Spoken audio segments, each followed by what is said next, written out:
여러분 안녕하십니까. 서정길 목사입니다. 신학이란 무엇인가 제3부에서 기독교 신학에서 오늘은 제56강으로 교회론이 되겠습니다.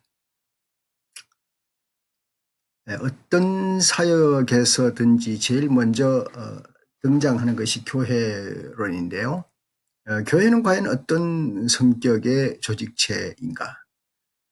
교회론 역시 다른 것들과 마찬가지로 오랜 세월에 걸쳐서 변하고 발전해온 제도이지요. 때로는 정치적인 상황에 비추어서 때로는 사회적인 욕구에 의해서 발전, 변경되어 왔습니다. 이 발전과 변경이 불가피한 것이죠.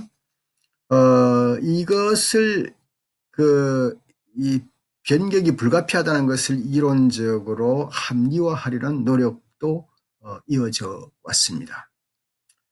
그러나 모든 것에는 원형이라는 게 있듯이 우리 교회 역시 역사적으로 실제 존재했던 처음 교회가 있었습니다. 그것을 먼저 인정을 해야 되겠죠. 먼저는 신앙 공동체가 있었고 그 다음에 교회의 정체성과 소명이라는 게 있을 수밖에 없는 것이죠. 이런 의미에서 교회론을 다루어야 함은 신앙에 있어서 여러 가지 제도와 사역이 제대로 앞으로도 제 역할을 해야 되겠다 하는 어떤 그 일환으로 그렇게 발전해야 되겠다고 하는 생각으로 이 교회론을 다루게 되는 것입니다. 이번 장에서는 오랜 세월에 걸쳐서 이루어진 이 놀라운 그 역사 발전, 등장되었던 쟁점들을 탐구해 보도록 하겠습니다. 문제는 이제 성경에 나오는 모델인데요. 오늘은 성경에 나오는 것 중에서 구약 성경과 신약 성경을 살펴보면서 제 말씀을 마치고자 합니다. 먼저 기독론에 있어서 우선 신앙 공동체의 본질과 정체성을 이해하기 위해서 우선 이스라엘 백성이 가졌던 공동체 기원을 살피는 일이 중요하다고 보겠습니다. 먼저 구약 성경입니다. 미국의 저명한 그 구약 성사학자 브루지만 박사는 이스라엘이 한 백성으로서 자기네 정체성과 목적에 관한 의식을 발전시켜 왔다는 것입니다. 우리가 예상할 수 있는 대로 그 신앙인들이 가지고 있는 상황, 그 처한 상황이 여러 가지가 되지 않겠습니까?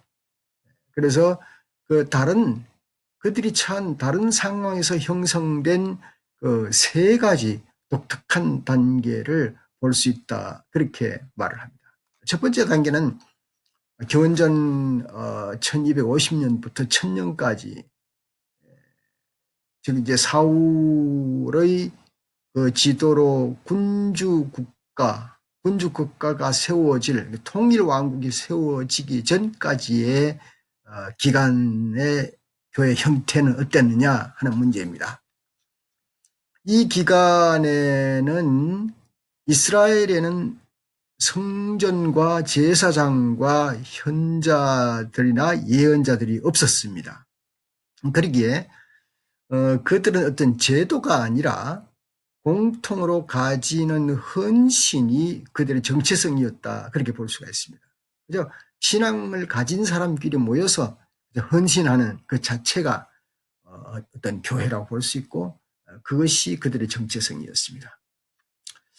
두 번째 단계에서는 기원전 1000년부터 587년까지죠. 예. 587년이라고 하면은 분열왕국에서 남유다가 마지막 그 바벨론으로부터 점령을 당하는 그때까지를 말하는 것이죠. 예.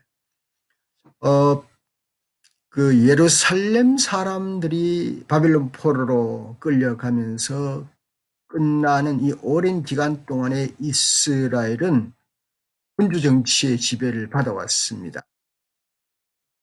왕국 정치, 그러니까 통일 왕국과 분열 왕국을 거쳐왔지요.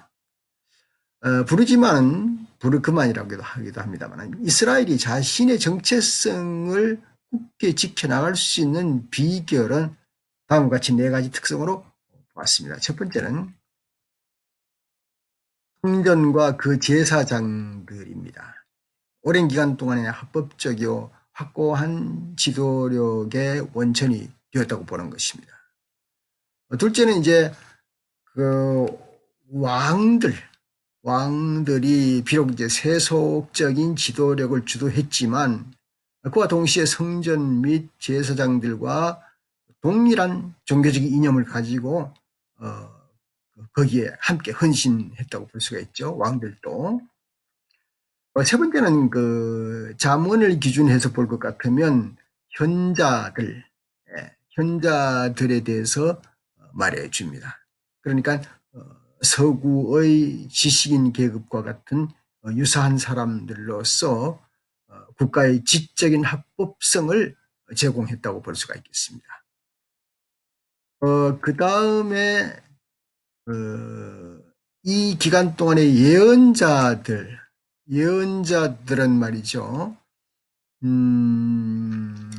국가의 특별한 어려움이나 혼란이 있을 때에 하나님의 인도를 베푸는 대리자로서의 활동을 하게 되었습니다. 부르지만 세 번째 단계를 설명하면서 예루살렘 주민들이 바빌론 포로 생활 이후에 돌아왔지만 상당히 작은 나라였을 뿐만 아니라 페르시아와 그리스의 지배를 받게 되면서 자신의 정체성을 지켜나가는 데 큰 어려움을 겪었다. 제가 예상할 수 있는 대로 세상을 휩쓰는 갖가지 문화들로 인해서 자신들은 끊임없는 그 교회의 정체성, 독특성을 잃어버리지 않도록 하기 위해서 이스라엘은 과거와의 연결고리를 항상 되찾으면서 정체성을 지켜 노력했다고 볼 수가 있습니다. 두 번째는 이제 신약 성경이 되겠습니다. 신약 성경은 이스라엘과 기독교 교회와의 연속성을 강조하면서 교회의 신학적 본질을 밝혀주는 여러 가지 모델을 제시하게 됩니다. 거기에 이제 첫 번째가 이제 하나님의 백성인 교회다 이렇게 보는 것입니다. 저 옛날 하나님이 이스라엘을 선택하여서 자기 백성이라고 일컫는 그때처럼 교회 역시 아브라함의 언약을 공유하면서 연속성을 지닌다고 강조를 했습니다. 그래서 신약성경 베드로전서 2장 9절은 이렇게 말씀했습니다. 너희는 택하신 족속이요 왕같은 제사장이요 거룩한 나라요 그의 소유가 된 백성이니 이는 너희를 어두운 데서 불러내어 그의 기이한 빛에 들어가게 하신 이의 아름다운 덕을 선포하게 하려 하심이라. 이렇게 하심으로 하나님의 백성인 교회를 상당히 주장을 했습니다. 뿐만 아니라 이제 두 번째는 그 교회를 구원의 공동체인 교회로 보았습니다. 교회가 하나님의 구원 사역에 응답함으로써 시작되었으며 구원 사역을 세상에 선포하도록 부름받았다는 점으로 시작되는 것이죠. 그러므로 신약 성경에서는 교회가 세상의 소금과 세상의 빛이라는 것을 증언하게 되는 겁니다. 마태복음 5장 너는 세상의 소금이라 세상의 빛이라 그렇게 말씀했고요.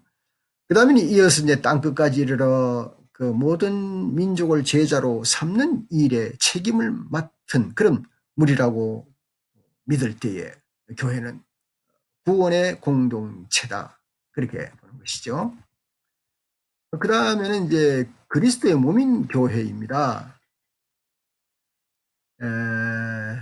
요한복음 15장 5절을 보면은 신자는 참 포도나무인 예수 그리스도에게 연결되었다고 하는 이미지를 갖게 되는 것이죠. 그것은 믿음과 세례를 통해서 보증을 해주고 있습니다.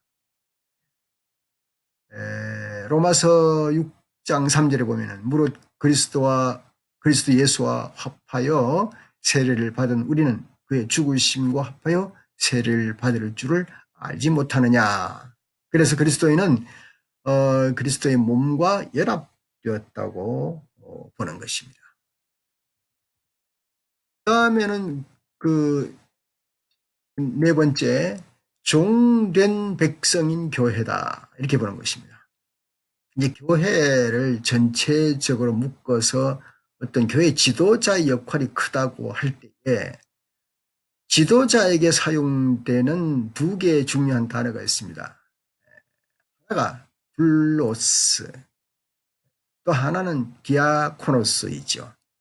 둘로스는 종 혹은 노예라는 뜻이고 다른 하나 디아코노스는 식탁에서 시중을 드는 사람이다. 그런 뜻을 가지고 있지 않습니까? 그래서 교회가 예수를 위하여 종된 것을 선포한다. 그렇게 볼 때에 종된 백성인 하나님의 교회 이렇게 보는 것이죠. 마지막으로 볼 것은 성령의 공동체인 교회다. 그렇게 보는 거예요. 교회가 초기 교회로 되돌아가서 아마 사도행전의 기준을 한다고 하면은 역시 거기는 교회 내에 성령의 임재와 활동이 강조될 수밖에 없는 것이죠. 여기에서 성령의 임재의 힘이고 교회는 증언하고 또 자라게 되는 것입니다. 바울에게 성령은 목회 사역에 도움을 주는 신학적 자원으로 끝나지 않고 이것은 하나님의 새 시대가 오고 있음을 알리는 표징이라고 보는 것입니다. 더 나아가 이 땅에 하나님의 일을 함에 있어서 독특한 역할을 맡았음을 보이는 표지가 되는 것입니다. 성령은 개인의 구속과 교회 선교를 보증해주는 증표다. 그렇게 에베소 4장 30절에도 말씀을 했습니다. 지금 코로나 19 바이러스 문제 때문에 미국이 심각합니다.